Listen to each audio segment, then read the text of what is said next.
Everyone, welcome to my YouTube channel. আজকে আমি আলোচনা করতে চলেছি একটি কবিতা, অ্যাড্রিনা রিচের লেখা দ্য পাওয়ার। এটার বেঙ্গলি এক্সপ্লেনেশন আমি করতে যাচ্ছি। ভিডিওটি না বাড়িয়ে পুরোটাই দেখানোর অনুরোধ রইল। এই কবিতাটি লেখা হয়েছিল 1974 খ্রিস্টাব্দে। The poem is an ode to the bravery and strong heart of Marie Curie, whose great efforts in the field of research has change our lifes today. এই কবিতাটি ম্যারি ক্যুরির সাহসিকতা ও তার শক্তিশালী মনের উদ্দেশ্যে রচিত স্তুতিবাচক কবিতা। তেজস্ক্রিয়তার ক্ষেত্রে ম্যারি ক্যুরির মহান প্রচেষ্টার সাথে আমরা বর্তমান জীবনে জড়িয়ে আছি।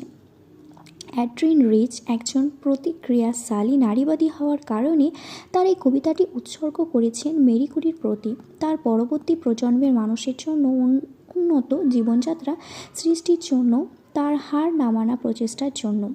ম্যারি ক্যুরি রাসায়নিক বিক্রিয়ার দ্বারা ভীষণভাবে ক্ষতিগ্রস্ত হয়েছিলেন, যাকে আমরা তার গবেষণার পরে বাতিল করেছি, কিন্তু সেটি কোনোভাবেই তার কাজ ও তার আবেগের মাঝে অন্তরায় হয়ে দাঁড়ায়নি।